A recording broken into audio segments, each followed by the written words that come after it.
Hello viewers, we'll be going over WTI crude oil. In this video, we'll be going over the day-by-day probability model, percent comparison model, and how we find the models and the forecast model for WTI. So back to the technical analysis. Today we're down 3.4% on the 1 hour chart.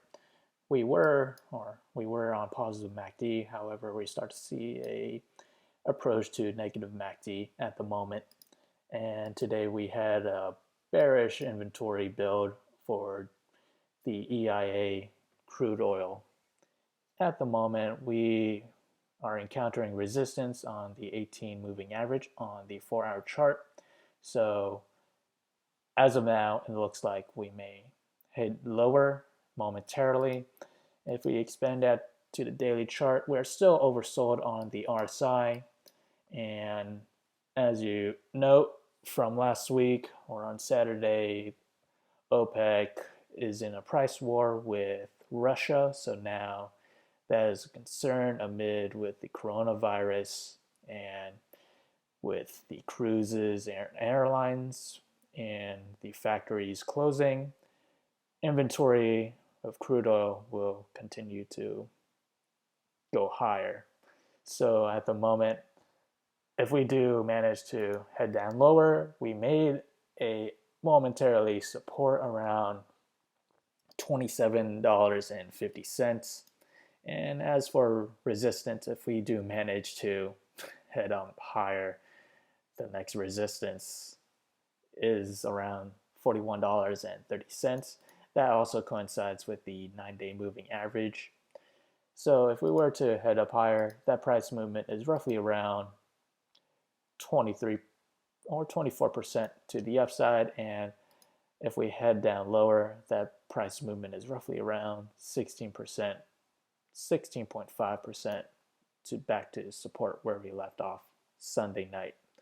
So if we look back at the day-by-day probability model, this model is now available in the link below, so do check it out. So as the days progress to the 7th day, we have a 12% or 13% chance for WTI crude oil to climb between 0 and 14%. On the extreme case, we have a 19% chance for WTI crude oil to climb higher between 14% to 28%. On the other hand, to the downside, we have a 63% chance for WTI crude oil to fall between 0 and negative 14%. And on the extreme case, a 6% chance for WTI crude oil to fall between negative 14% and negative 28%.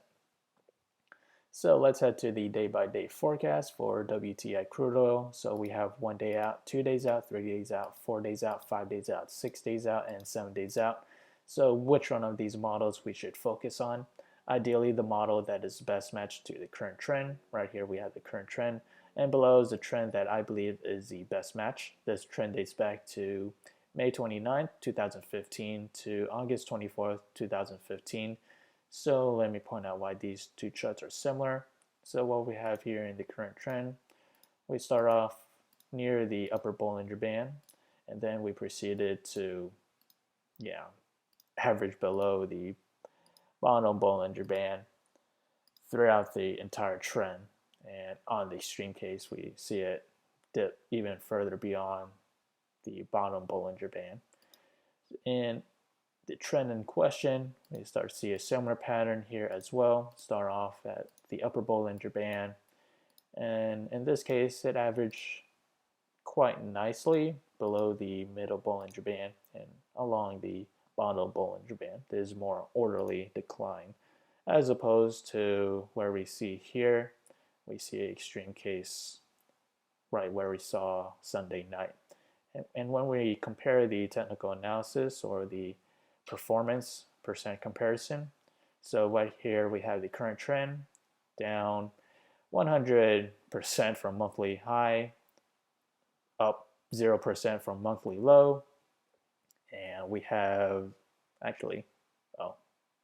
this is the current trend we should be looking at. So down 87% from monthly high, up 7% from monthly low, down 20% from 10 moving average, and 28% down from 20 moving average and 36% down from 50 moving average.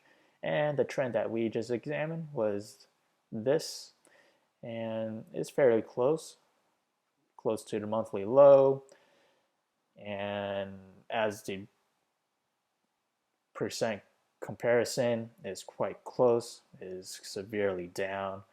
When you look at the 50-day or 50 moving average, it is 26%, quite high as well to the downside. So the trend that we just examined was the May 29th to August 24th, 2015. Back then, WTI crude oil managed to make a reversal. Back then, it reversed up to 17 or 18% to the upside. And right here, it lies in this standard deviation of 19% chance for WTI crude oil to climb between 14% to 28%. Again, on the environmental factors or the fundamentals, back in 2015, the economy was not encountering a virus outbreak, but there was a price war within OPEC at that time. So the only difference now, what we see in the current trend, is the virus outbreak and OPEC war, price war with Russia. So do take that into consideration. Again, this model is now available in the link below, so do check it out. If you enjoyed this content, feel free to like, comment, subscribe, and thank you for watching.